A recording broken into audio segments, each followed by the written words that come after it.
شروع کرتی ہوں میں اللہ کے نام سے جو بڑا مہربان اور نہایت رحم والا ہے۔ اے اور لپیٹ کر سونے والے، رات کو نماز میں کھڑے رہا کرو، مگر کم، آدھی رات یا اس سے کچھ کم کر لو، یا اس سے کچھ زیادہ بڑھا دو، اور قرآن کو خوب ٹھہر ٹھہر کر پڑھو۔ ہم تم پر ایک بھاری کلام نازل کرنے والے ہیں۔ در حقیقت رات کا اٹھنا نفس پر قابو پانے کے لیے بہت کارگر اور قرآن ٹھیک پڑھنے کے لیے زیادہ موزوں ہے۔ دن کے اوقات میں تو تمہارے لیے بہت مصروفیات ہیں۔ اپنے رب کے نام کا ذکر کیا کرو اور سب سے کٹ کر اسی کے ہو رہو۔ وہ مشرق و مغرب کا مالک ہے، کوئی خدا نہیں ہے، لہذا اسی کو اپنا وکیل بنا لو، اور جو باتیں لوگ بنا رہے ہیں ان پر صبر کرو اور شرافت کے ساتھ ان سے الگ ہو جاؤ۔ ان جھٹلانے والے خوشحال لوگوں سے نمٹنے کا کام تم مجھ پر چھوڑ دو اور انہیں ذرا کچھ دیر اسی حالت پر رہنے دو۔ ہمارے پاس ان کے لیے بھاری بیڑیاں ہیں اور بھڑکتی ہوئی آگ اور حلق میں پھنسنے والا کھانا اور دردناک عذاب۔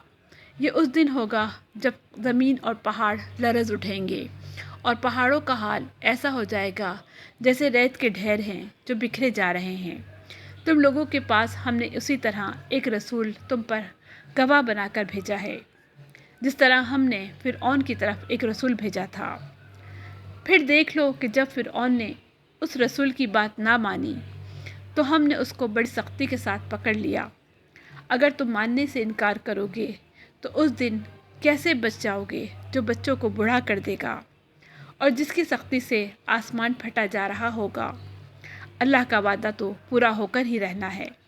یہ ایک نصیحت ہے، اب جس کا جی چاہے اپنے رب کی طرف جانے کا راستہ اختیار کر لے۔ اے نبی، تمہارا رب جانتا ہے کہ تم کبھی 2/3 رات کے قریب اور کبھی آدھی رات اور کبھی 1/3 رات عبادت میں کھڑے رہتے ہو، اور تمہارے ساتھیوں میں سے بھی ایک گروہ یہ عمل کرتا ہے۔ اللہ ہی رات اور دن کے اوقات کا حساب رکھتا ہے۔